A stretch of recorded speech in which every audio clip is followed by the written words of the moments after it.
치솟는 환율과 이번 주 있을 미국의 금리 인상, 또 이에 따른 증시 영향까지 오늘 권혁준 경제평론가와 좀 더 자세하게 알아보겠습니다. 평론가님 안녕하세요. 네, 안녕하십니까. 네, 방금 리포트에서 봤던 것처럼 이 원달러 환율이 1,400원에 육박하면서 이번 달에는 외국인들이 많이 빠져나갔나 봐요.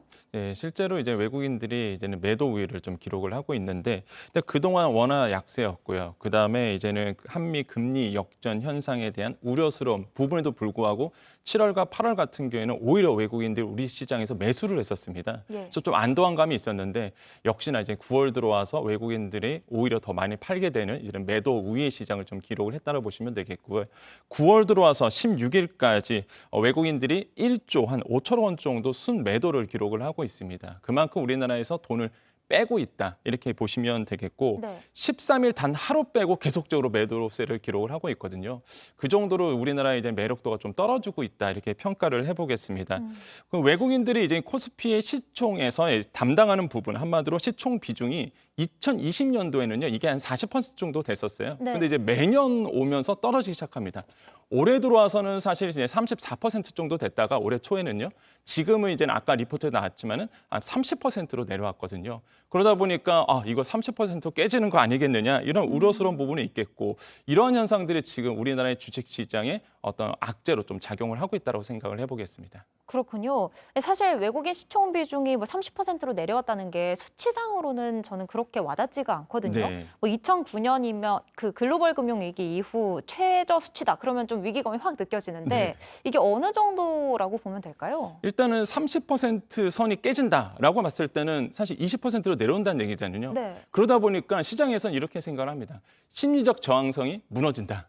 이렇게 보시면 되겠거든요. 그러다 보니까 그렇게 된다 그러면 아무래도 이제는 외국 투자자를 봤을 때 우리나라의 어떤 시장의 매력도가 떨어진다라고 평가를 해보게 되고 네. 그러면 당연히 투자를 하고 싶어도 선뜻 투자를 할 수 없는 부분이 됩니다.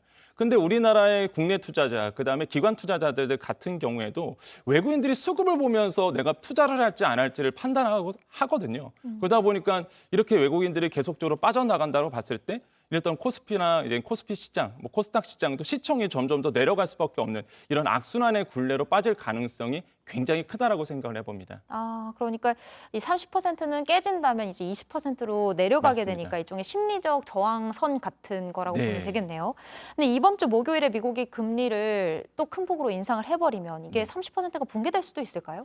그럼요. 충분히 가능성이 높습니다. 일단은 이번 주에 빅 이벤트라 볼 수 있는 이제 FOMC 회의가 이제 우리나라 시간으로 22일 새벽 한 3시쯤에 이제 열리게 되는데 그때 만약에 이제는 그 0.75%포인트 정도 올리는 자이언트 스텝이 단행된다. 아니면은 또 일각에서 우려하는 것처럼 울트라 스텝이 단행된다. 1%포인트 정도 오르게 된다라고 봤을 때 일단은 외국인들이 이제 투자 영향이 크게 미칠 수밖에 없고 이제 네. 환율에 크게 영향을 주다 보니까 이러한 현상들이 악재로 좀 가등할 가능성이 굉장히 크다라고 생각을 해봅니다. 네. 만약에 자이언트 스텝 혹은 울트라 스텝 어떻게 결정하느냐에 따라서 네. 이제 또 주식 시장의 반응도 좀 다르게 되겠죠? 네, 그럼요. 이미 우리나라 주식 시장에는요, 이제 자이언트 스텝에 대한 평가가 이제 기조로 잡혀왔습니다. 그래서 선 반영된 상태예요. 주가 많이 떨어졌고요.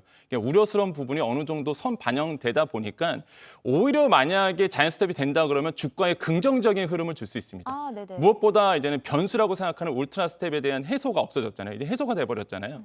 그래서 오히려 자이언트 스텝이 이루어진다 그러면 주식시장은 이제는 긍정적인 시그널을 받아들일 수 있는데 만약에 정말 그렇지 않았으면 좋겠는데 만약에 울트라 스텝 1%포인트 정도 오른다 그러면 시장의 예상과 깨지거든요. 예. 시장이 가장 싫어하는 게 불확실성입니다. 그렇죠. 예, 불확실성이 더 커지다 보니까 주식시장에는 악재로 가능성이 굉장히 크고 무엇보다 이제 큰 폭의 기준금리가 상승됩니다. 그럼 자연스럽게 환율이 올라가겠죠. 네. 그렇게 되면 또 우리나라의 물가에 또 압박하게 되고 또 금리에 또 영향을 주다 보니까 악재로 할 가능성이 굉장히 높다라고 생각을 해봅니다. 그러니까 금리도 오르고 환율도 오르고 물가도 오르고 여기에 뭐 원달러 환율 정말 1,400원을 넘어설 수도 있을 텐데 네. 그렇게 되면 충격이 정말 클 것 같아요. 그럼요. 지금 이제 정부 당국이 외환 당국이 이제 1,400선 지키기에 나섰는데 일단은 IMF 때 그다음에 2008년도, 2009년도 있었던 금융위기 때 그때 이제 1,400원을 돌파했거든요.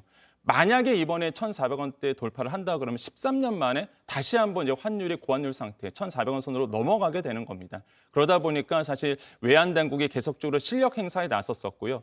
실제 이제는 15일과 16일에 이제 구두 개입을 했습니다. 근데 구두 개입에서 끝나지 않았었어요. 외환 당국이 외환 보유고를 동원하면서 한 10억 달러를 매도, 달러를 풀면서 1,400원 선 지키게 나섰었거든요. 예. 그래서 1,400원대를 돌파하지 않도록 지금 나서고 있는데 만약에 근데 FOMC 회의가 끝나고 이제는 그 금리 인상에 대한 얘기가 나왔을 때는 어쩔 수 없이 이번 주에는 1,400원 선이 넘어갈 것이다. 그래서 시장에서는 1,450원대까지 열어놓고 있고요. 네. 일각에서는 1,500원까지는 열어놓고 아이고, 있거든요. 네. 그래서 그 정도로 시장에서는 환율의 압박이 크게 느껴지고 있다고 생각을 해봅니다. 아, 네. 환율이 어떻게 움직일지, 좀 미국 연준의 금리 인상 결과가 어떻게 나올지 좀 주의 깊게 지켜봐야 되는 그런 한 주가 될 것 같습니다. 맞습니다. 지금까지 권혁준 경제평론가였습니다. 고맙습니다. 네, 감사합니다.